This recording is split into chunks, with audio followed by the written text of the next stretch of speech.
Omukubiriza w'olukiiko lw'eggwanga olukulu Nnalongo Anita Mongo akyomedde baminisita b'ebyobusuubuzi olw'okulemerwa ogonjoola ensonga z'abasuubuzi ze bazze beemulugunyako ekibaviiriddeko n'okuggala amaduuka gaabwe nga Sipiika agamba nti baminisita bano basusse okutikka omukulembeze w'eggwanga emigugu nga buli kimu bajuliza ye. Honorable Bua, you really need to help us.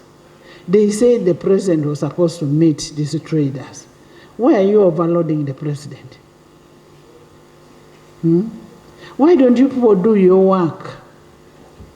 Now the shops are closed, so what are you legislating here? Sipiika Mongo asinzidde mu lutuula lwa Palamenti nkyaliro ng'abadde aggulawo olutuula luno alaze okunyolwa olw'abaminisita abakwatibwako ensonga okulemerwa okugiggusa. We tell these ministers that solve the issue of the traders down there. The ministers must go and solve these things. Don't wait for us to come and discuss in the house. Now, assuming people close their shops there and they are closed, what do you want us to do as members of parliament? We as legislature, we are doing our part. Executive, you must do your part. Omubaka wa Kalungu West Joseph Sewungu Gonzaga n'owa Buyaga County Honorable Semwanga Javiira baagala gavumenti esooke eyimiriza enkola ya URA ey'okusolooza omusolo nga bakozesa tekinologiya emanyiddwa nga E-Fris. Abasuubuzi basooke baggulewo nga beekennenya enkola eno n'oluvannyuma basalewo nga bamaze okusomesa abasuubuzi ku nkola eno. Whatever you want to say, you call it, but I've used the mind which is simpler for me as per the traders. Madam Speaker, my prayer, and I'm seeking from the minister, what do you lose if you first hold this system, a petition is brought, you go to the Committee of Parliament, we see where the challenges are, and this people start working.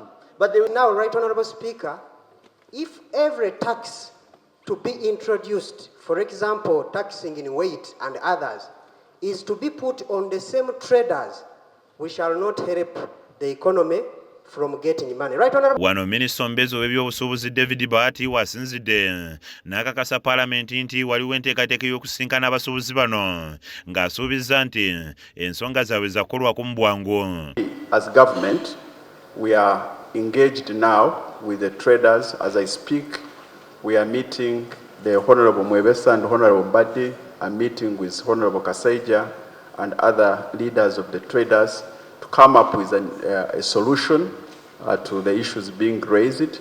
Babaka ba Palamenti abalala abasabye gavumenti esooke ejjewo enkola ya E-Fris nga boogedde ne ku bulumi abasuubuzi mwe bayita mu kiseera kino. What is the cost this country incurs every day the traders close their shops in terms of tax collection? Matiya Sekanjako yakusakidde eggulire lino ku lwa KSTV Agaalero.